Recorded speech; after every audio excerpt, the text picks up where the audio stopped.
Hello, and welcome to my podcast, Good Grief. My name is Dr. Christine Malone, and in this podcast, we talk about trauma, tragedy, and survival. In each episode, I will interview someone that has gone through grief in some way, and we will discuss the impact it has had on their life.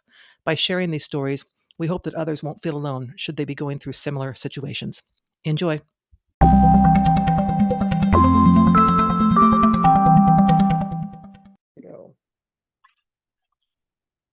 Okay, listeners, thank you so much for joining me today.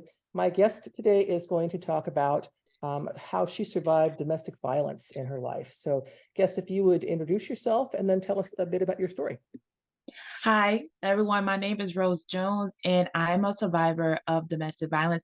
I don't like to see I like to say survivor. A lot of people like to say I'm a victim of domestic violence. I like to lead with the word survival or a victor of domestic violence because when we sit in a place of a victim mindset, we say victim, victim, victim. That says that the situation is still in control of us.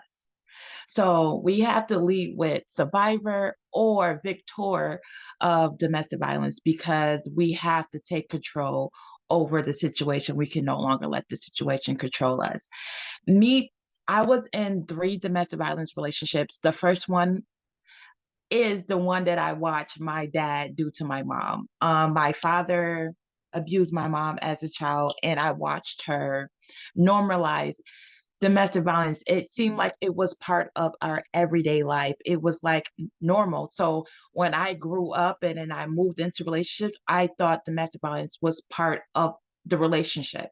I thought that was something that was supposed to come with relationship because that's all I seen as a child. So I thought someone being controlling, hitting you and manipulating you was part of the relationship dynamics. So I didn't learn until maybe about like 10 years ago that that wasn't normal. That it wasn't normal. It wasn't supposed to be part of what was going on. What made me wake up from that was my kids. Like me wanting more for my kids is like this something.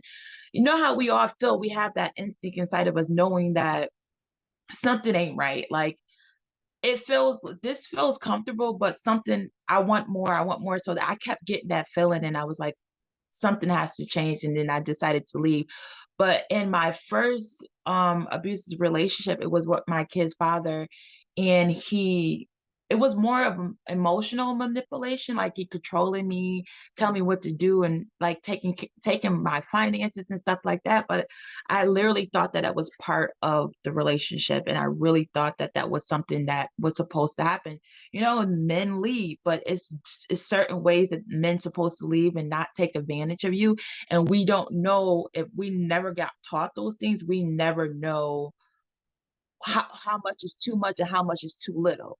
So we're just navigating life by what we think it's supposed to be. And then my second relationship, it started off pretty good. It was pretty much like, oh, love bomb, pretty much. Love me, love me, love me. And then all of a sudden, and then I had my child with him, my second child, and everything switched. And he's like, oh, I got her locked down and now I can do whatever I want. And she can't go nowhere because she has my child, and I will always have ties to her. So I will always control her. I'll always have that thing. And that's a lot of things that we think that, oh, we have a child with someone and we can't leave. We have to be with this person. This person loves me, or we fall in love with the person they used to be. And then we're hoping and dreaming and wishing that that person would still be that person once again. And that's why I stuck in that relationship for a long, long, long time. A long time. And I literally just was in love with the person that he used to be and not the person that he was presenting me. And I kept thinking that he was going to come back. He was going to come back. He was going to come back. He was going to come back. And he never came. He never came back. And how that relationship ended was me and him on my kitchen floor fighting for my life. He's choking the life out of me.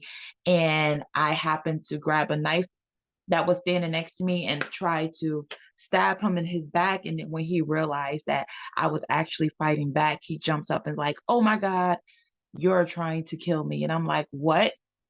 I'm trying to kill you?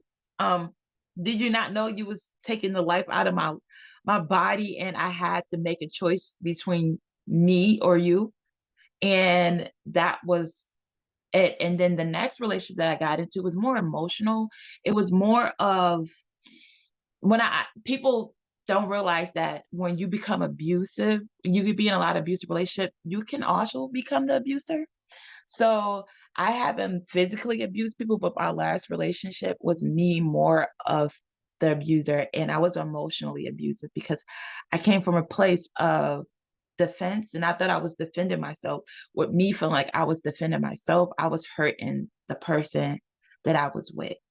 And I use my words and my emotions to kind of like manipulate the um, to get the to get the output that I wanted. Like, I'm not gonna this is not gonna happen to me again. So I'm gonna control the situation. I'm gonna be the person that's going to make sure everything go right. And that aspect of me still not knowing what a healthy relationship is turned me into the abuser and turned me into someone that was manipulating and controlling. Yeah, I know from what you're saying that I know for sure you already know this is true, but you have to break the cycle first of all when you start talking about your kids and so on, and Yeah. what you learned growing up. I mean, I grew up in a very abusive home as well with my mother who was a good user. I learned that that was normal. That was my normal. I knew I didn't want it, but I knew that it was normal. And my older sister in the same situation has repeated that and had a lot of abusive relationships as well. So yeah, that definitely keeps going until you break that cycle. And also, I know you know this as well, but people who are abused do often become abusers, and that's because Yeah. that's your norm, right? It's what you know. Do not know what a healthy relationship looks like. So, how did you get to the point where you are realizing what a healthy relationship is and what it isn't, and how you can look for that and look out for yourself and your kids and get into a healthy space? The first thing I had to do was become aware that the first thing was self-awareness, aware that what is going on with me is not normal. What is happening is not normal. Because if we don't know, we can't change something that we don't know. And like I said, I had that feeling like something is not right, something that's right. And I had to dive deep in self-discovery of what was not right. And then as I started to discover who I am and started to discover like what was going on, what was my environment, what was contributing to this unhappiness, this feeling lost and confused of what's going on, I discovered that I've been indulged into generational trauma. Like, this is a thing that been going on for years and years in my family. Every woman in my family line has been in an abusive relationship. Every woman in my family line never really established healthy relationship foundations.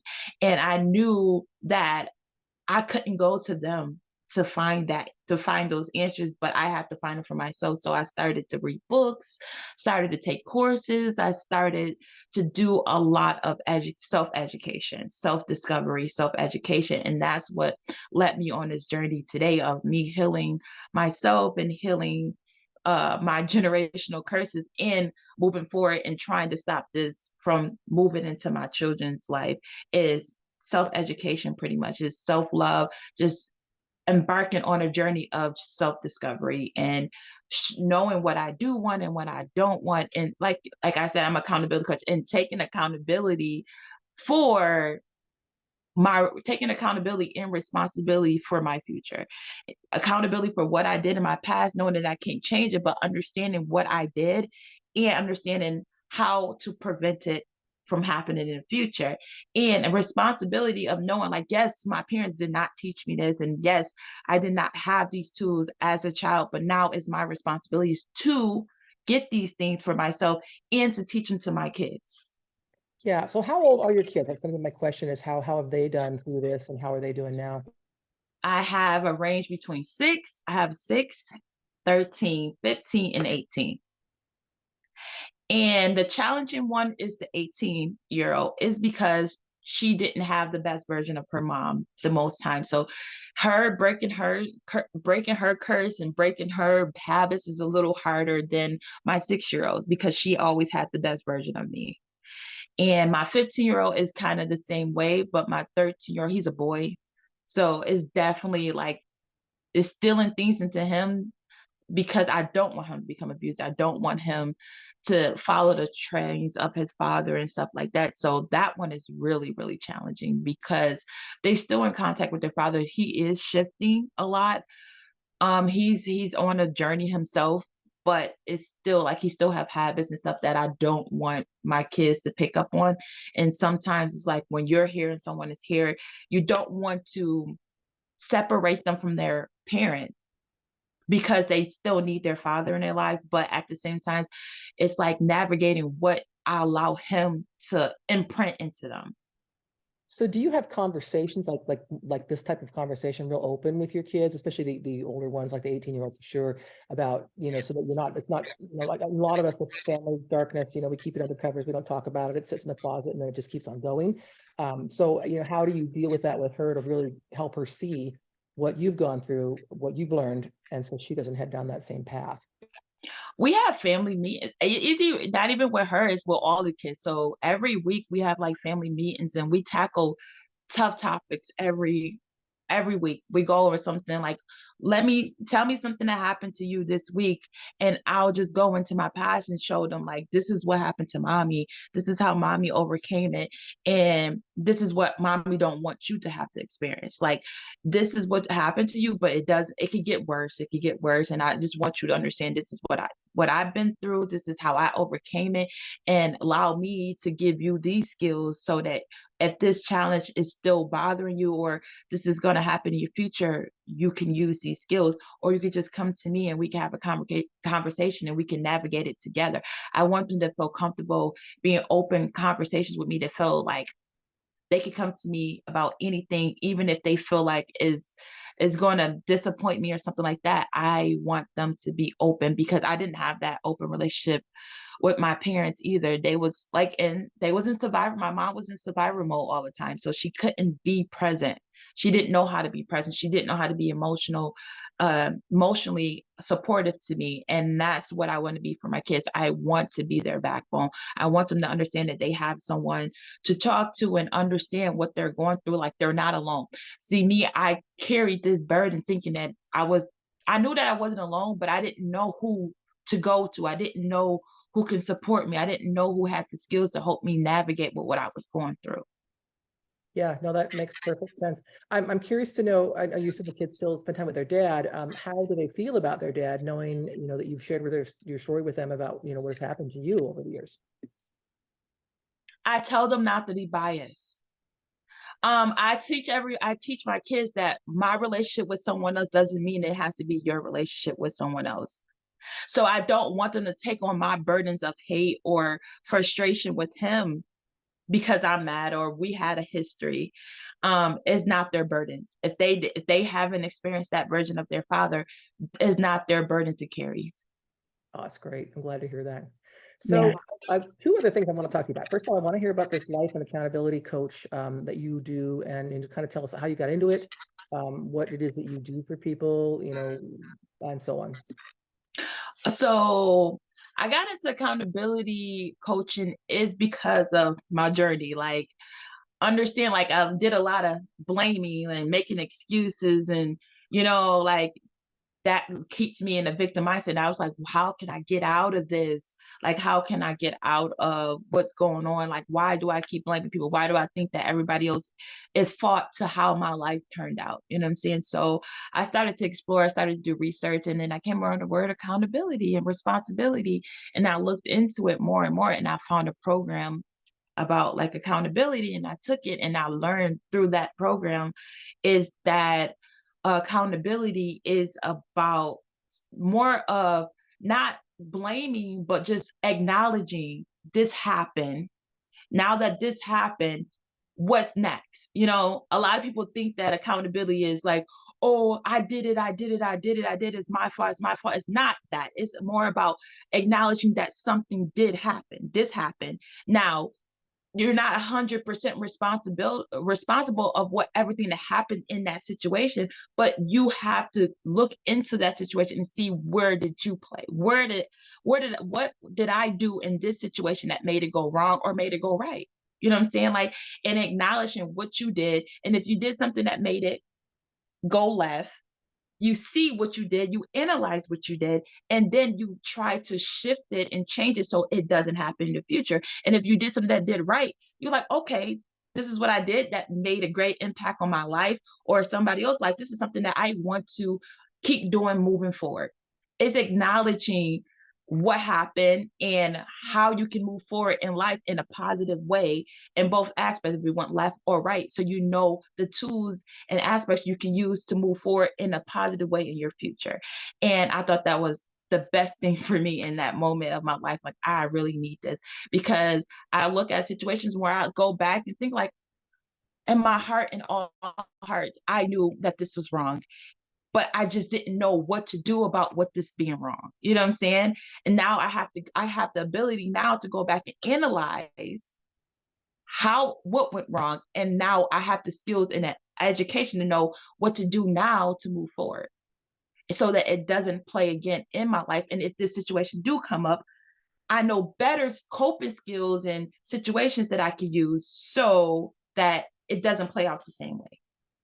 Yeah, you know what I love about that is you started off talking about, accountability, survivor, victor rather than victim, and so on, which I absolutely love. Um, I know that a lot of people think that, domestic violence, that you're the victim, that, the other person is completely at fault. The survivor is not at fault, but to take ownership and to think about the things that you could do differently. Yeah. And again, there's no go back in time. I totally, you can't regret that and go back in time and fix things. But to the whole part about moving forward, I just feel so powerful to use the Yeah, word accountability in that. It's just, it's really strikes me. So it is. how do you find are your clients mostly people who have experienced domestic violence, or how does that usually work? Trauma, like I just not domestic violence, like trauma as a whole, because I feel like most like rape victims, domestic violence, like yeah, most of them is like domestic violence, but I allow like mental, like a lot of people go through a lot of mental issues and stuff like that. And it's like through their trauma and a lot of things. So most of my clients in my membership is gonna be like trauma based clients, and most of the people that I encounter is they lack self-love. And I noticed that the root of most people trauma, or they're stopping themselves from healing from their trauma, is a lack of self-love, because the trauma that they experienced had them believe that they're not worthy, they're not enough, they can't accomplish anything. So they get stuck in that realm of, this happened to me and that's it. Now I have to sit with this and there's nothing I can do about it. And it's everything that you can do about it. We can do everything about it. We can't change the situation, but we can change the outcome from the situation. And a lot of people don't think that. They just think that the situation happened to them and now they're allowing the situation to control their life, and instead of them controlling the situation. Yeah, that's great. Yeah. Can you give us an example of, obviously no names, but of somebody who had something, came to you with something like that, and how you helped them to see that path forward? So I had this one person that came to me and was like, I it was crazy. She's like, I when my significant other hits me, I see it as a place, I see it as a thing of love. I'm like, why? Why would that be? She was like, because he's jealous. That jealousy is a example of love. And I'm like, no, it's not. Like, I'm like, what made you think that? She's like, because everybody around me, ever since I've been growing up, jealous. When you show somebody that you're jealous, that means that they care, that means they're concerned about this and this and this and that. And I'm like, now I'm gonna need you to explore that more. I had her go backwards. I'm like, where did that, I wanted her to find the root of it. And she found the root of it. And when she found the root of it, she realized that the root of it came from a place of her showing jealousy towards her siblings, because she was jealous of the love that the parents gave her siblings. And then she realized that oh, I was doing all of this because I was jealous. I was jealous of my parents because my parents showed my siblings love. So I feel like, oh, because I was jealous. It's hard to explain. I feel like that if my parents was jealous, if I was jealous of my siblings, is because my parents loved them, and she connected love and jealousy because of that one experience, because she felt like her siblings was getting more love than her. And when she moved forward, every relationship she had, because the parent relationship was hindered because of she didn't feel like the love that she was getting from her parents was equal to the love that her siblings was getting. And she used jealousy to attract love, if that makes sense. Attract love through jealousy. And she felt like that's the only way that she felt like her jealousy was coming, is her love was coming was through jealousy. And I told her, like, no, we have to go back to understanding that yes, our parents do express love to each of our siblings different, because we are all individually different and everybody needs different levels of love. And with that being said, you just have to express to your parents and express to the people around you the level of love that you need. You know what I'm saying? So, and that goes back to loving yourself enough to knowing what you need, and knowing what you need and what you need to express so that you can get what you want and what you need to survive in a relationship. It sounds bad confusing. It's hard to No, you're making perfect sense. You're making perfect sense to me. yeah, like I feel like I'm just jumping all over the place. Like it's just like her navigating back to that, and then with her understanding that that is not a healthy aspect of a relationship, and that's go back to her understanding that loving yourself is expressing what you need and how you need it in a healthy way. Like our needs can be met in healthy and unhealthy ways. As long as we feel love, we don't understand if it's healthy or unhealthy love. We just know that we're being loved. And I want her to understand the difference between healthy love and unhealthy love. And we have all these major needs that we have, and love is like the biggest one. And it doesn't that's another thing that keeps us in domestic violence relationships.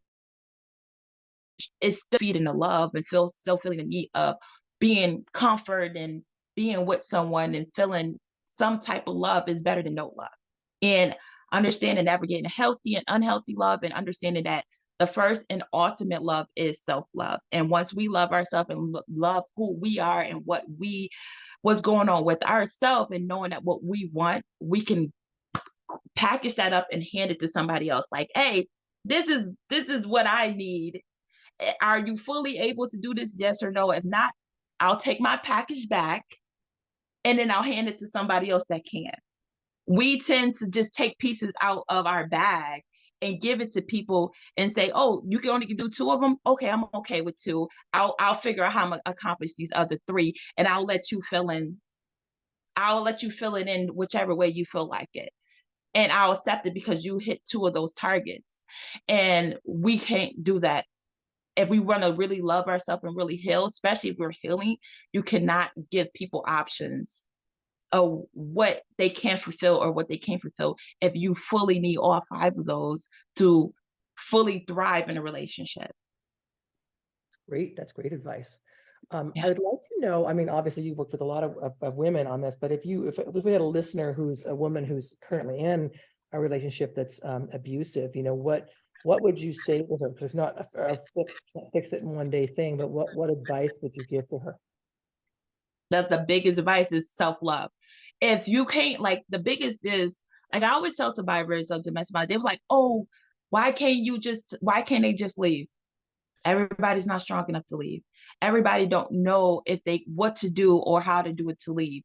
The biggest thing is once you start the loving yourself and start discovering who you are, you will start to realize that this is not it for you. It starts with self-discovery. It starts with self-love, understanding who you are, what you want, and how you want your relationship dynamics to be. How do you want your relationships to look? What do you want to how do you want to present yourself in this world, and how do you want to present yourself in a relationship? And you have to combine those two together. And as you research you, self-aware you, self-discover you, you'll start to realize, this doesn't align with who I am and what I want to do. And then you'll start to realize it's time for me to shift away from this situation. It's time for me to go somewhere else. It's time for me to start the acts of moving away. And as you do that, the biggest way when you do decide, after you did your self awareness and your self discovery, build your support system. Because most people that are in domestic violence are alone. Build your support system. Have those people around you that's going to have your back when it's time for you to leave. Someone that you can hope, someone that is going to save money for you, that you can hold money for you. Someone that's going to be that car outside and when you're ready to go, when you know it's going to hit the fan, or somebody that's going to help you pack your stuff while him or she is at work, and that's going to help you move in less than 3 to 4 hours, because that's what I had to do.